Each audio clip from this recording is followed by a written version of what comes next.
Graphic design इन HCI। Graphic design क्या होता है, क्या लगता है इस वर्ड से मीनिंग क्या लग रहा है?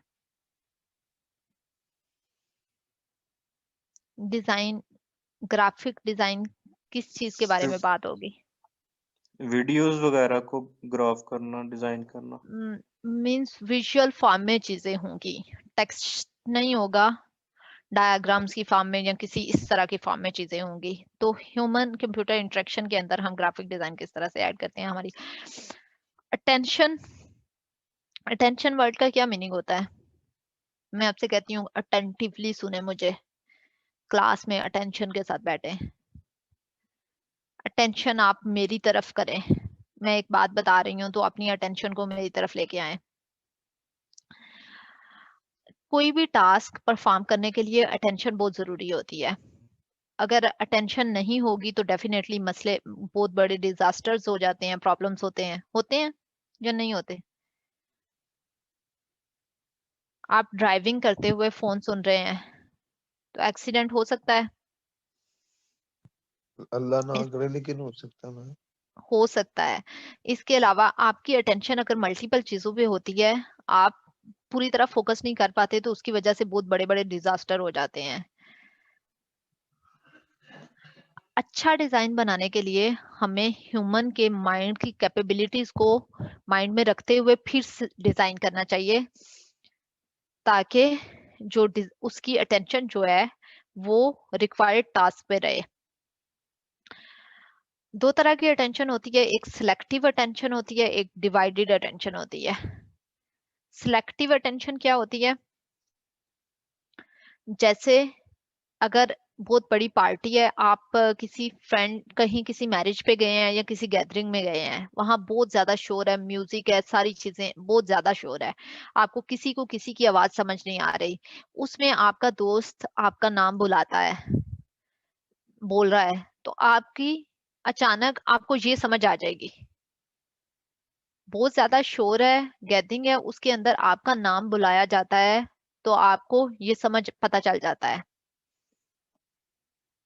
सिलेक्टिव अटेंशन की हम बात कर रहे हैं।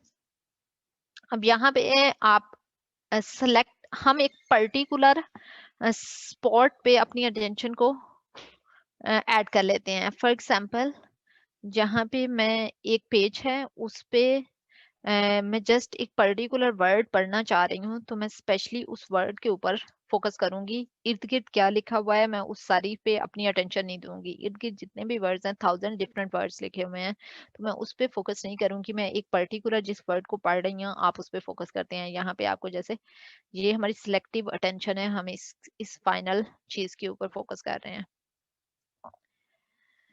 अच्छा, डाइकोटिक लिसनिंग टास्क, इसमें क्या है कि जैसे आपको एक हेडफोन दिया जाता है, ये एक टेस्टिंग होती है जिसमें आपकी एक साइड से आपको कोई और आवाज सुनाई देगी, एक साइड से डिफरेंट वॉइस सुनाई देगी, और आपको कहा जाएगा, फॉर एग्जांपल मैं आपसे कहती हूँ कि राइट ईयर पे जो आवाज आ रही है, आप वो मुझे बताएं कि क्या सुनाई दे रहा है। या फॉर एग्जांपल मैं आपसे कह देती हूँ कि लेफ्ट ईयर में आपको जो सुनाई दे रहा है, दोनों ईयर्स पे डिफरेंट वॉइस आपको सुनाई दे रही होगी, और आपसे मैं कहती हूँ कि आप लेफ्ट वाली मुझे बताएं या राइट वाली बताएं। तो उस केस में आप क्या करेंगे?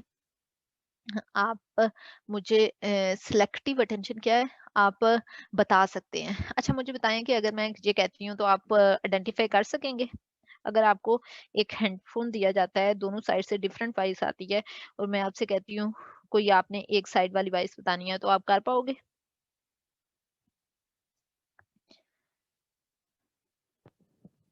No ma'am.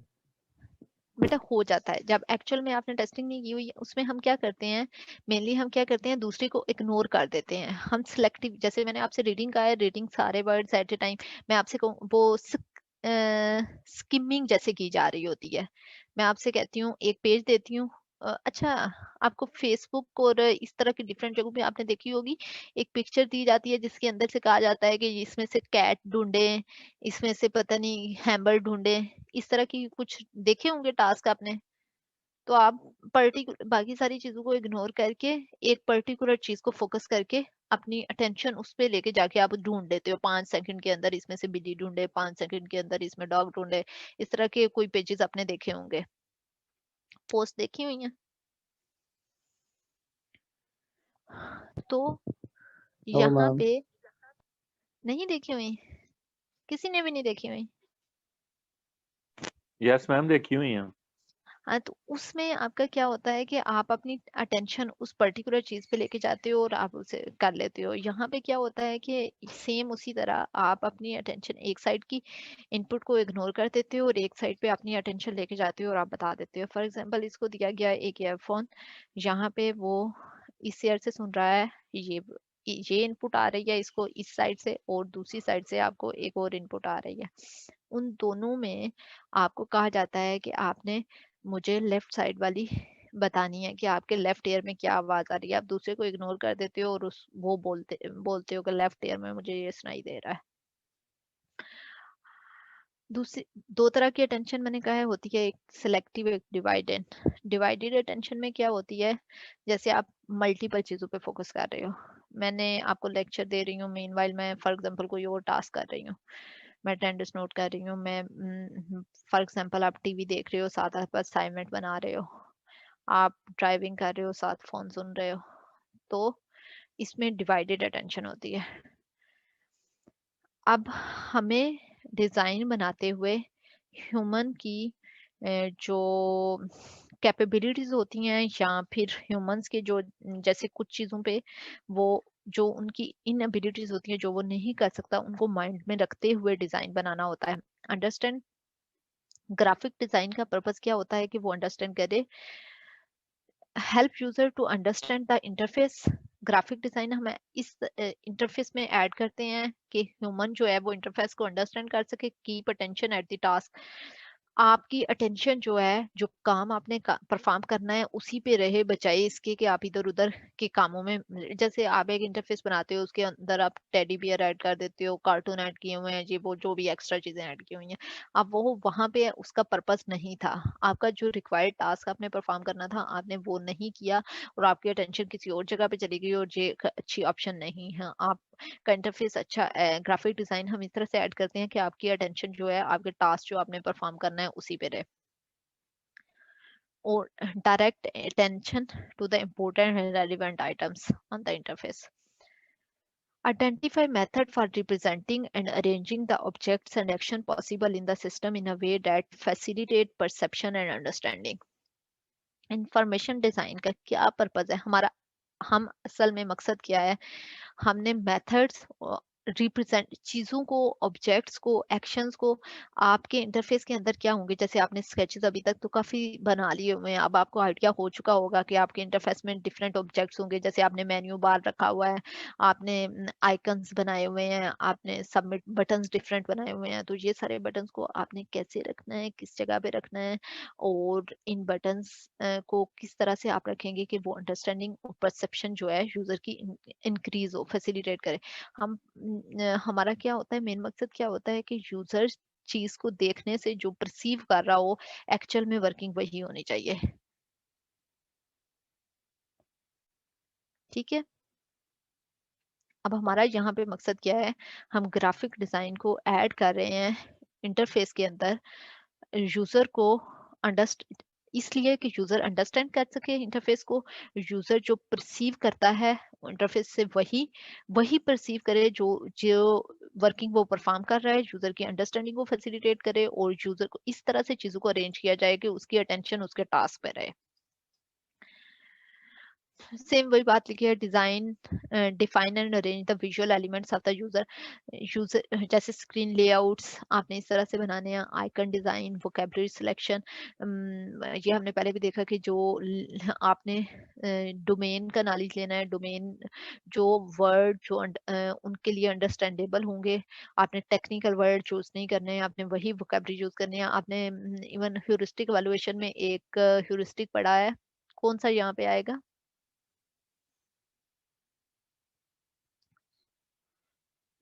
आप सोच के बताएं यहाँ पे कौन सा ह्यूरिस्टिक आएगा वोकेबलरी सिलेक्शन में।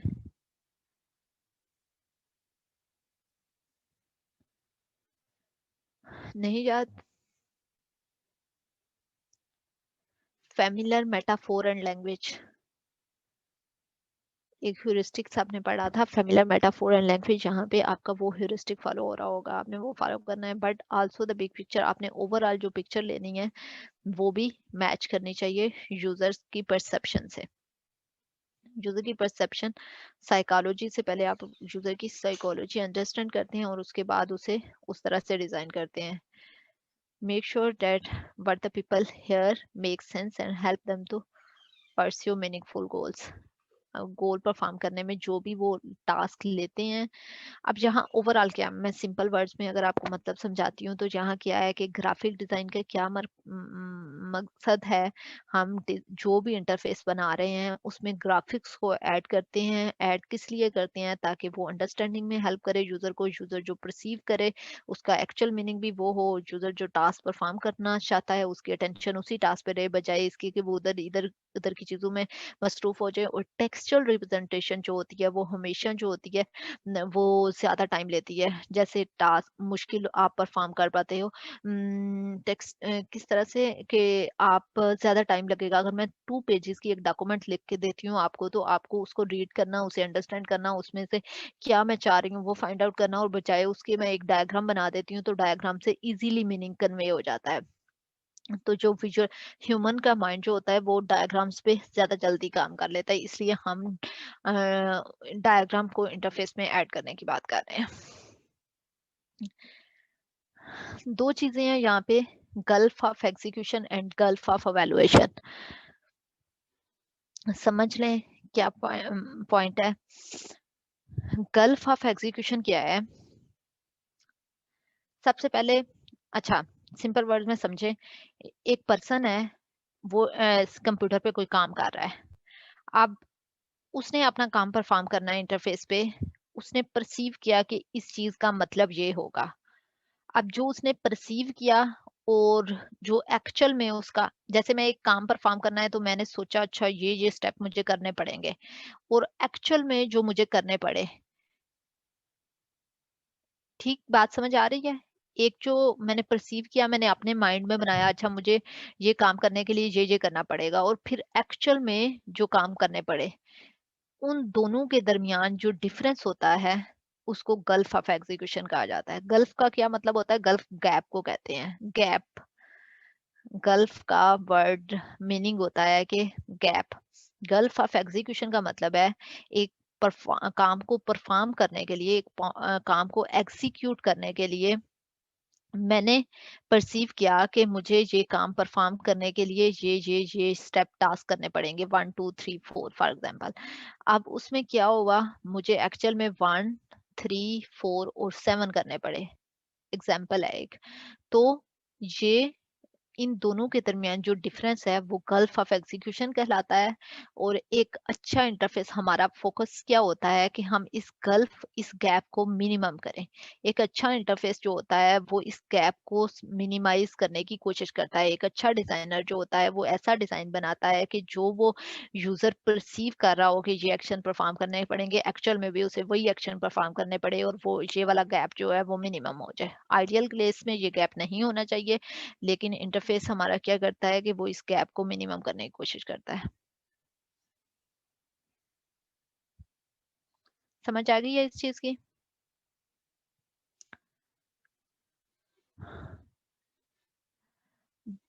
उसके बाद हमारे अच्छा ये मैं आपको ये जो पॉइंट्स लिखे हुए हैं, सिस्टम गोल, आपने कोई काम परफॉर्म करना है। यहाँ पे मेरा कोई गोल था, फॉर एग्जांपल मैंने अपलोड एक फॉर्म फिल करना है, मेरा गोल था। एक्शन प्लान, आपने कोई बना लिया प्लान के ये काम मुझे टास्क परफॉर्म करने पड़ेंगे। जब आप एग्जीक्यूट करते हो फिर वो टास्क, और एग्जीक्यूट करते हुए जो आपको डिफरेंट टास्क परफॉर्म करने पड़ते हैं, जो आपने परसीव किए और जो आपको एक्चुअल में करने पड़े, उन दोनों के दरमियान जो गैप होता है उसे गल्फ ऑफ एग्जीक्यूशन कहा जाता है। दूसरी जगह पे हमारे पास आता है गल्फ ऑफ अवेलुएशन। ये सेम, इसको अपोजिट में चलें कैसे। जब मैंने एक फॉर्म फिल कर दिया तो मेरे पास स्क्रीन के ऊपर आउटपुट आ गई है। अब उस आउटपुट को मैं देखती हूँ, उस आउटपुट को देख के मैंने इंटरप्रेट किए हैं रिजल्ट। इस स्क्रीन को देखने से मैंने रिजल्ट इंटरप्रेट कर लिए हैं अपने पास, इसका मतलब ये है जो मैंने मीनिंग बनाए हैं। एक तो उसका एक्चुअल मीनिंग होगा और जो मीनिंग मैंने परसीव किया है, मैंने खुद से इंटरप्रेट किया है, वो मीनिंग, उन दोनों के दरमियान जो गैप होता है उसे गल्फ ऑफ एवैल्यूएशन कहा जाता है। फॉर एग्जांपल मैंने यहाँ पे कुछ टास्क परफॉर्म किए, मैंने मार्क्स एंटर किए, मैंने फॉर्मूलाज लगाए और मैंने आपका रिजल्ट जनरेट कर दिया, एचसीआई का रिजल्ट जनरेट किया। जब स्क्रीन के ऊपर रिजल्ट आता है तो परसेप्शन सबसे पहले होती है। परसेप्शन पे फॉर एग्जांपल क्या होगी, एक्सेल शीट होती है, उसमें कुछ क्या लगे होंगे, मैंने परसीव किया कि यहाँ पे लाइनें लगी हुई हैं, बॉक्सेस बने हुए हैं, उसमें मार्क्स लिखे, मैंने परसीव किया सबसे पहले। फिर मैंने इंटरप्रेट किया, अच्छा ये एक्सेल शीट है, फिर मैं मेकिंग सेंस वाले केस में क्या हुआ कि मैंने वो बनाया, अच्छा ये मार्क्स लगे हुए हैं, मैं सेंस बना रही हूँ कि इस चीज़ का। एक्सेल शीट तो हो गई है, ये मकसद क्या है कि ये एचसीआई के फर्स्ट असाइनमेंट के, सेकंड असाइनमेंट के, थर्ड असाइनमेंट के मार्क्स है, मैंने उससे मीनिंग बना लिया कि ये है। जो मीनिंग मैंने इंटरप्रेट किए, जो मेरे डिस्प्ले पे शो हो रहा है, उससे जो मैंने मीनिंग इंटरप्रेट किए और जो एक्चुअल वो मीनिंग थे, उन दोनों के दरमियान जो गैप होता है उसे गल्फ ऑफ एवैल्यूएशन कहा जाता है।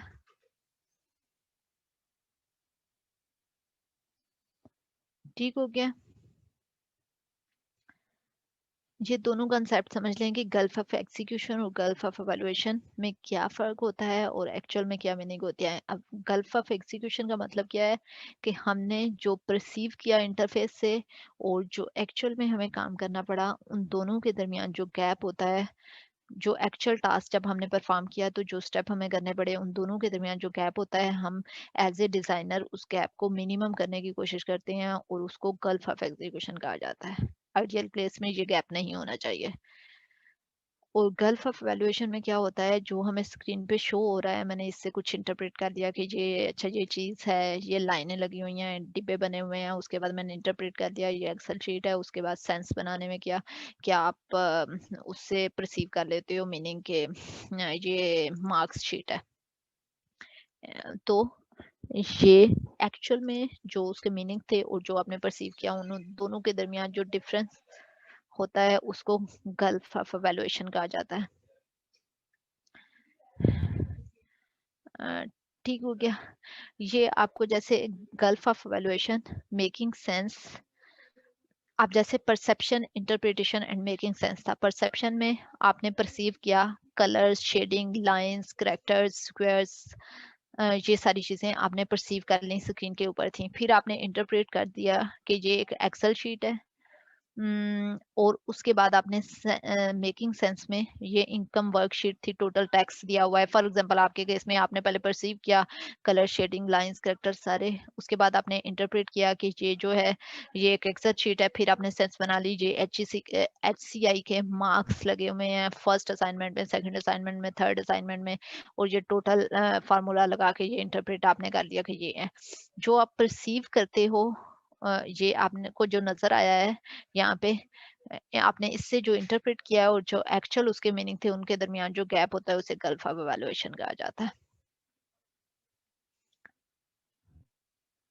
परसेप्शन क्या होती है कि आप सेंसरी डाटा आपके माइंड में जो होता है, आप सबसे पहले आप एक डिस्प्ले देख रहे हो, उससे आपको मीनिंग जो आ रहे होते हैं कि ये लाइंस हैं, शेप्स हैं, कलर्स हैं, ये चीजें वो आप परसीव कर रहे हो उससे चीजें। देन ग्रुपिंग कर लेते हो, rows, columns, make this perceptual process rapid and accurate. आपका क्या मकसद है, आपका ओवरऑल आप इस परसेप्चुअल प्रोसेस को जो है वो रैपिड एंड एक्यूरेट बना रहे हो, जल्दी से परसीव हो जाए और एक्चुअल में जो उसका मीनिंग है वही परसीव हो। बेटा इन दोनों की डिफरेंस समझ आ गया? ह्यूमन विजन जो है वो, ह्यूमन माइंड जो है वो टेक्स्ट टेक्स्ट पे स्लो चलता है। जैसे मैं टेक्स्ट आपको एग्जांपल दी है कि अगर मैंने 2 पेजेस का टेक्स्ट लिखा हुआ है तो उसमें से पढ़ के इंफॉर्मेशन रीड आउट करना वो आपको टाइम लगेगा, स्लो प्रोसेसिंग होती है। और जो डायग्राम्स होती हैं उन पे आपकी प्रोसेसिंग अच्छी होती है, विजन अच्छा होता है, आप जल्दी उससे परसीव कर लेते हो। जैसे मैं एग्जांपल देती हूँ, यहाँ पे देखें, आपको डिफरेंट कंट्रीज दी हुई हैं और साथ में उनकी इनकम और एजुकेशन दी हुई है। यहाँ पे कॉलेज डिग्री और कितने परसेंट है और उनकी पर कैपिटा इनकम कितनी है। ये देखें, एक दफा से इसको देख लें। आपने यहाँ से मुझे बताना है कि क्या उनकी इनकम एजुकेशन और एजुकेशन के दरमियान कोई रिलेशनशिप एग्जिस्ट करता है। डिफरेंट स्टेट्स हैं और स्टेट्स की आपको इनकम और एजुकेशन दी हुई या परसेंटेज में। आपने मुझे इस टेबल से देख के बताना है क्या उनकी इनकम और एजुकेशन के दरमियान कोई रिलेशनशिप एग्जिस्ट करता है या नहीं, और क्या कोई आउटलायर हैं। सेकंड क्वेश्चन, आउटलायर क्या होता है, कोई एक्सेप्शनल केसेस हैं।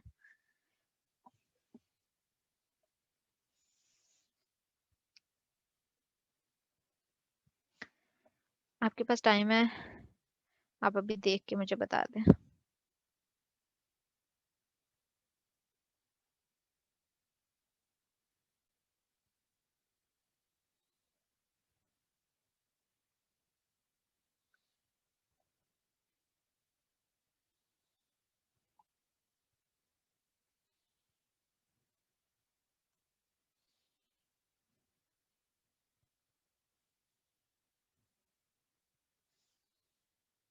कौन बताएगा।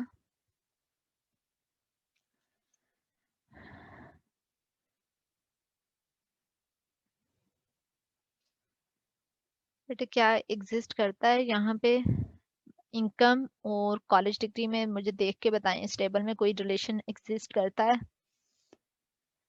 रिलेशन क्या है, फॉर एग्जांपल कॉलेज डिग्री के इंक्रीज होने से इनकम इंक्रीज हो जाती है, या डिग्री अगर आपके पास कम हो तो इनकम इंक्रीज होती है या डिक्रीज होती है। क्या कोई रिलेशन लाई करता है यहाँ पे।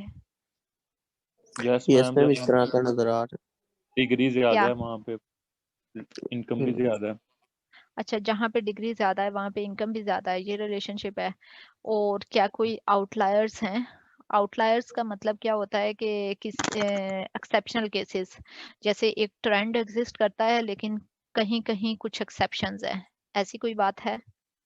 यस मैम, ये सेकंड वाले में 21% है और इसकी 15,000 है, यानी कि वो कॉलेज कौन सी डिग्री। वाली ये सेकंड। यस मैम, ये हम्म हम्म, ठीक हो गया। अच्छा आपको ने ये टेबल देखा, उसके बाद यही इंफॉर्मेशन जो है मैं इसी इंफॉर्मेशन को अगर ग्राफ में ड्रा कर देती हूँ। अब मैंने एक्स एक्सिस पे इनकम दी है, वाई एक्सिस पे डिग्री दी है और ड्रा कर दिया है। ये पॉइंट्स जो हैं वो हर स्टेट को शो कर रहे हैं। अब यहाँ पे देखें, जो टेबल के अंदर देखना था वो आपको डिफिकल्ट लग रहा था, थोड़ा ज्यादा टाइम लग रहा था। टेबल से आपको देखने में उनके दरमियान रिलेशनशिप फाइंड आउट करने में ज्यादा टाइम लग रहा था। अगर मैंने उन्हीं को ग्राफ में शो कर दिया है तो अब मुझे पता चल रहा है कि जैसे जैसे इनकम बढ़ती है, जैसे जैसे कॉलेज की डिग्री इंक्रीज होती है तो इनकम भी इंक्रीज होती जाती है। ठीक है, कॉलेज की डिग्री इंक्रीज हुई है तो इनकम भी इंक्रीज हुई है, लेकिन कुछ आउटलायर्स एग्जिस्ट कर रहे हैं। फॉर एग्जांपल ये देखें, यहाँ पे यही था जो एक्सेप्शन आपको शो हो रही थी। यहाँ पे आपकी कॉलेज की डिग्री तो कम है 21 जो आप कह रहे थे, और यहाँ पे इनकम ज्यादा है, लेकिन ये यहाँ पे कुछ आउटलायर्स यहाँ पे भी एग्जिस्ट कर रहे हैं। यहाँ पे कॉलेज की डिग्री तो काफी ज्यादा है लेकिन इनकी इनकम बहुत लो है। कुछ एक्सेप्शनल केसेस भी एग्जिस्ट करते हैं। तो आप जब ग्राफ में ड्रा कर, सेम चीज जब मैं यहाँ से दिखाती हूँ तो मुझे प्रोसेस, मेरे माइंड को प्रोसेसिंग करने में टाइम लगेगा, समझने में, अंडरस्टैंड करने में, और जब ये चीज मैं इधर से दिखा देती हूँ तो मुझे कम टाइम लगेगा। ठीक है, क्या आपको लगता है इधर कम लग रहा है time. Yes ma'am, yes ma'am, इधर कम लग रहा है। तो हम ये चीजें क्यों कर रहे हैं, अंडरस्टैंड करना है आपने कि हमने अपने डिजाइन पे, इंटरफेस पे इस तरह से लेके आनी है चीजों को कि वो आपको अंडर चीजें विजुअल फॉर्म में होंगी तो ह्यूमन माइंड जो है उसे इजीली और जल्दी परसीव कर सकता है। आपने यूजर के लिए आसानी लेके आनी है। तो आप उसको किस तरह से, आप चीजों को, अगर आपके पास ये चीज है आपने इसको प्रेजेंट करना था, अगर आप इसको इस तरह फॉर्म में शो कर देते तो वो बहुत मुश्किल हो जाता है, बैठ के आप इतना टाइम इसी पे कंज्यूम कर देते। हमने अगर इसी को ग्राफ बना दिया है तो ये शो करना क्या है, ह्यूमन जल्दी परसीव कर लेता है इसे।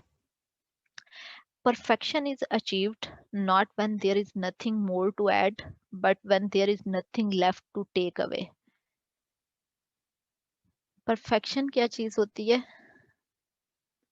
किसी भी इंटरफेस में जैसे आपने डिज़ाइन बनाए हैं, तो बहुत सी ऐसी चीज़ें होंगी, आप परफेक्शन ये नहीं होती कि when there is nothing more to add, कि आप चीज़ें उसमें डालते जाएँ और जितनी भी चीज़ें आ रही हैं आप ऐड करते जा रहे हैं अपने डिज़ाइन के अंदर, ये परफेक्शन नहीं है। परफेक्शन क्या होती है? When there is nothing left to take away.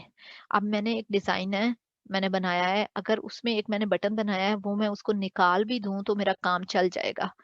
फिर भी मेरा वर्किंग परफॉर्म हो सकती है, तो मुझे उसे निकाल देना चाहिए। जब किसी चीज़ के निकालने से काम परफॉर्म ना हो रहा हो, फंक्शनैलिटी खत्म हो जाती हो, तो तब आप उसे ऐड करें। अगर कोई अननेसेसरी चीज़ ऐड की हुई है जिसको निकाल देने से भी उसका वर्किंग परफॉर्म होती रहती है, तो आप उसे निकाल दें तो वो ज़्यादा बेटर है। इस पॉइंट की समझ आ गई है?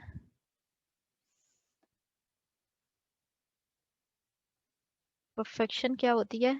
When there is nothing more to add. ये नहीं होती कि आप सारी चीजें अपने इंटरफेस, आपने सोचना है इंटरफेस के अंदर जितनी भी चीजें आ रही हैं, जितनी मल्टीपल एप्स देखी हैं, सबके जो पॉइंट्स थे आपने सब ऐड कर दिए। क्या ये अच्छी बात नहीं है? आपने देखना है क्या उसकी कंपल्सरी जरूरत थी? अगर वो ना होता, कोई एक, अगर एक लाइन भी आपने लगाई हुई है ना इंटरफेस पे, अगर उसको निकाल देने से कोई काम परफॉर्म नहीं होता तो फिर ऐड करें। अगर उसको निकाल देने से भी फंक्शनैलिटी हो रही है तो फिर आपने नहीं ऐड करनी वो। ठीक। आपने जो इमेजेस बनाने हैं, आइकन्स, वो रियलिस्टिक होंगे तो वो डेफिनेटली ज्यादा मीनिंग कन्वे करते हैं। आपने एक क्या होता है, दरमियानी ट्रेड ऑफ करना होता है। फॉर एग्जांपल रियलिस्टिक होंगे तो उनको प्रोसेसिंग करने में थोड़ा टाइम ज़्यादा लगता है, और अगर आपके रियलिस्टिक होंगे तो अंडरस्टैंड करने में ज़्यादा इजी होते हैं वो ज़्यादा। आपने एक बैलेंस क्रिएट करके ट्रेड ऑफ कर लेना है, दरमियानी सिचुएशन में आ जाना है। हम कहते हैं याहू और गूगल की एग्जांपल लेते हैं, तो गूगल अच्छा इंटरफेस है डेफिनेटली। गूगल बहुत सिंपल डिज़ाइन है, सिंपल डिज़ाइन की बेस्ट एग्जांपल गूगल है। याहू ने बहुत ज़्यादा चीज़ें ऐड कर दी हुई हैं, बहुत ज़्यादा उसके ऊपर डिस्प्ले पे चीज़ें आपको शो हो रही होंगी। अच्छा डिज़ाइन कौन-सा होता है? जो कि सिंपल होता है। डिज़ाइन को सिंपल बनाने के लिए क्या-क्या किया जा सकता है? 3 टेक्निक्स हम पढ़ेंगे। कौन-सी वो 3 टेक्निक्स हैं? Reduction, regularity and double duty. ये 3 टेक्निक्स हैं। Reduction, regularity and double duty. सबसे पहले रिडक्शन। रिडक्शन क्या होता है? इन एसेंशियल एलिमेंट्स को निकाल दें।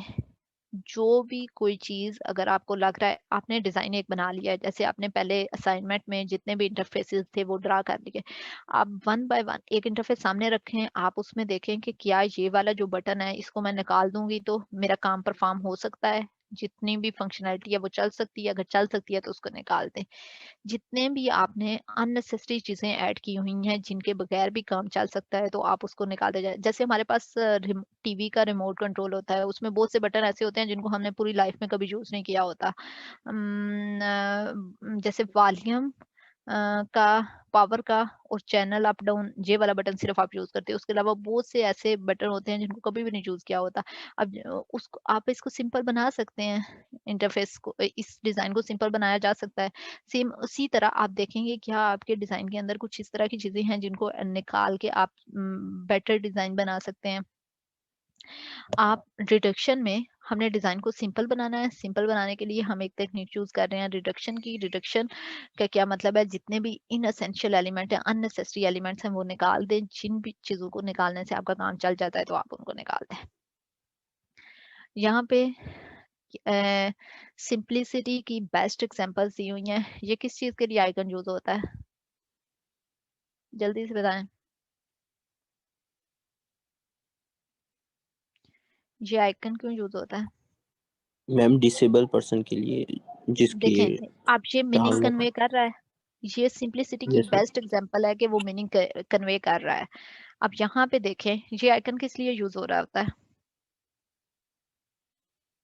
Barber shop. नो मैम, वो किसी पैकेट के ऊपर होता है कि काट कर अगर करना है तो वहां पे ये बना होता कट करने के लिए होता है। इसके अलावा आप जो क्रॉप करोगे उसके लिए भी होता है। आप वो लेना चाहते हो, क्रॉप करना चाहते हो एक स्क्रीन, वो वहां पे भी होता है। तो ये, इसको क्या सिंपल बनाया जा सकता है? हम इसमें से क्या कोई चीज निकाल सकते हैं कि स्टिल मीनिंग कन्वे हो रहे हो? है। No ma'am. Yes ma'am, dot लगा सकते हैं उस जगह पे, डॉटेड उस जगह को कर सकते हैं। किस जगह को? अगर कोई पैकेट के ऊपर कोई चीज काटनी है तो उसको डॉटेड कर सकते हैं, इस तरह भी है पैकेट्स। हम्म हम्म हम्म। आप ये बताएं कि आपने हमेशा इस सारे को बताने का क्या मतलब है कि आपने सोचना है कि जो इंटरफेसेस आपने अभी तक डिजाइन कर लिए हुए हैं उसमें से अननेसेसरी चीजों को निकालना है, इनएसेंशियल एलिमेंट सबको निकाल देना है जिनके बगैर भी हमारा काम चल सकता है। अब यहाँ पे देखें, लेफ्ट साइड पे आपको मर्सिडीज का ओल्ड लोगो दिखाया हुआ है और यहाँ पे न्यू लोगो है। देखें, ओल्ड लोग पुराना जो लोगो था मर्सिडीज का, उसके अंदर ये जो भी है लिखा हुआ है मर्सिडीज बेंज, और ये बहुत से फूल पता नहीं क्या क्या चीजें बनाई हुई हैं, ये डार्ट्स बने हुए हैं, और ये हमारे पास न्यू लोगो है। ये क्या है? हमने जो ओल्ड लोगो था उसमें से जो अननेसेसरी चीजें थी जिनके बगैर भी काम चल सकता था, मीनिंग कन्वे हो सकते थे, उनके बगैर भी मीनिंग कन्वे हो जाता है, उसको निकाल के एक न्यू लोगो बना दिया जो कि सिंप्लिसिटी की बेस्ट एग्जांपल है। ठीक, ये आपको शो हो रहा है, ये मर्सिडीज का पुराना लोगो है और ये न्यू लोगो है। Yes ma'am, sure. बेटा पुराने लोगों में देखें, आपको कौन सा अच्छा लग रहा है इन दोनों में से? मैम अपनी जगह दोनों ही प्यारे हैं। न्यू वाला ठीक है, वो सिंपल है। न्यू वाला सिंपल मैम है। ज्यादा सिंपल है। हमेशा जो चीज सिंपलिसिटी होती है वो बेस्ट होती है, परफेक्ट होता है वो चीज जब जिसमें से कोई चीज निकाली ना जा सके, निकालने से मीनिंग कन्वे ना हो। वो चीज परफेक्ट नहीं होती जिसमें आप सारी चीजें ऐड करते जाएं, वो चीज अच्छी नहीं लगती। आपने हमेशा क्या होना है, हमारा माइंड सेटअप इस तरह से बनाना है, जैसे हम गूगल और याहू को देखें, अब याहू और गूगल के कंपैरिजन में गूगल बहुत ज्यादा सक्सेसफुल है। सक्सेसफुल क्यों है? कि वो एक परफेक्ट चीज है। परफेक्ट कैसे है? कि वो सिंपलिसिटी की बेस्ट एग्जांपल है, उसने इतना सिंपल बनाया हुआ है कि आपका काम जो होता है, आप अपने टास्क पे फोकस रखते हो, आपका फोकस इधर उधर नहीं जाता। ये दोनों को कंपेयर करें, ये उनका पुराना लोगो था, ये न्यू लोगो उन्होंने दिया जिसमें से उन्होंने अननेसेसरी चीजों को निकाल दिया। इसका क्या मतलब है?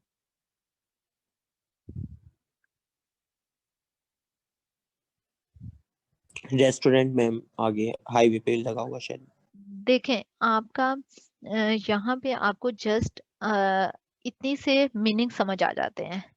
ये ये ऑर्गेनाइजेशंस ने बनाए होते हैं, आइकन सिंबल्स बनाए होते हैं साइन बोर्ड्स के लिए, तो ये भी एक प्रॉपर रिसर्च के बाद बने होते हैं ग्राफिक डिजाइन के। आपने मिनिमम मींस के साथ मीनिंग कन्वे करने हैं, आपने मिनिमम चीजों के साथ आपने मीनिंग कन्वे करना है, एक्स्ट्रा चीजें ऐड नहीं करनी।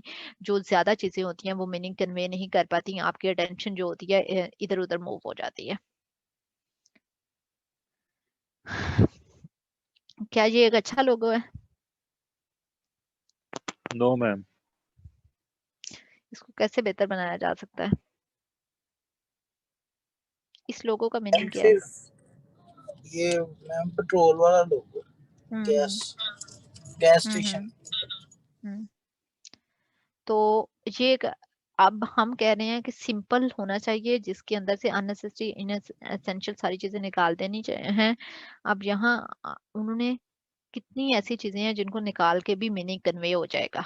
आपने ये चीजें देखनी है। अब आपने जितने भी स्केचेस बनाए हुए हैं उनमें आपने ये इन चीजों को जो जो लेक्चर में पढ़ाती हूँ साथ साथ आपने इम्प्लीमेंट करते जाना है। आपने देखना है कि क्या आपने कोई ऐसी तरह से तो नहीं बनाया हुआ जिसके निकाल देने से भी मीनिंग कन्वे हो जाए। मोबाइल की स्क्रीन जो होती हैं, जैसे मोबाइल ऐप बनाते हैं तो बहुत छोटी होती हैं, हमारे पास बहुत कम स्पेस होती है, लिमिटेड स्पेस पे हमें चीजें शो करवानी होती हैं, तो हमने उसे डेफिनेटली वाइजली यूज करना है। सिंपलिसिटी जो होती है वो बहुत इंपॉर्टेंट होती है। अगर आप चीजें ऐड करते जाएंगे तो वो एक्स्ट्रा चीजों पे फोकस चला जाएगा, आपका फोकस नहीं रहेगा मेन पॉइंट पे, तो आप अननेसेसरी चीजों को निकालते जाएं और जस्ट वो चीजें शो करें जिनके बगैर काम नहीं चल सकता। मैंने कहा कि डिजाइन को सिंपल बनाने के लिए 3 टेक्निक्स यूज होती हैं। फर्स्ट, रिडक्शन, इनएसेंशियल एलिमेंट्स को निकाल दें। सेकंड टेक्निक, जब आपके पास आपने अननेसेसरी सारे एलिमेंट्स निकाल दिए हैं। अब आपके पास वो चीजें बची हैं जो कि नेसेसरी हैं, जिनके बगैर काम नहीं चल सकता। अब आप क्या करते हैं, उनको रेगुलराइज कर ले, रेगुलरिटी, उनके अंदर पैटर्न लेके आए। ह्यूमन का माइंड जो होता है वो पैटर्न्स पे भी अच्छा चलता है। हम एक दो पैटर्न देखते हैं और फिर हम यूज्ड टू हो जाते हैं। जैसे आपने बहुत दफा देखा होगा, एक क्वेश्चन ऐड होता है फेसबुक सोशल मीडिया पे, 2+7 7+9, आगे वो एक पैटर्न चल रहा होता है और लास्ट में आपसे क्वेश्चन पूछा जा रहा होता है कि इसका क्या आएगा आगे। समझ आ रही है? जैसे 2+7 9, आगे 9+4, इस तरह से एक पैटर्न एग्जिस्ट करता है किसी सीक्वेंस में और लास्ट पे पूछा जाता है कि इधर क्या आएगा। तो वो ह्यूमन का माइंड पैटर्न्स पे अच्छा चलता है, वो यूज टू हो जाता है और वो उस पे सही जल्दी क्विकली एक्सेस कर लेता है। ब्रेन जो होता है उसकी वर्किंग अच्छी होती है, इसलिए जो हम सबसे पहले हम क्या कहते हैं, अनएसेंशियल अननेसेसरी एलिमेंट्स को निकाल देते हैं। दूसरे नंबर पे क्या करते हैं, हम जो चीजें जो हमारे पास जरूरी एलिमेंट्स बच गए हैं हम उनको रेगुलराइज कर लेते हैं, रेगुलर पैटर्न पे लेके आते हैं, उनमें कोई पैटर्न ले आते हैं। रेगुलरिटी इसके अंदर शो हो रही है। एक और पॉइंट क्या होता है, रेगुलरिटी, एक तो ह्यूमन का ब्रेन उस पर सही चल जाता है, पैटर्न के यूज हो जाते हैं और फिर आप अंडरस्टैंड कर लेते हैं आगे क्या आएगा, आगे क्या ऑप्शन आएगी। दूसरा एस्थेटिक सेंस भी होती है उसमें। एस्थेटिक किसे कहते हैं, जो देखने में अच्छा लग रहा हो। यहाँ पे ये देखें, ये कैसे बन रही है, इसमें रेगुलरिटी है कोई?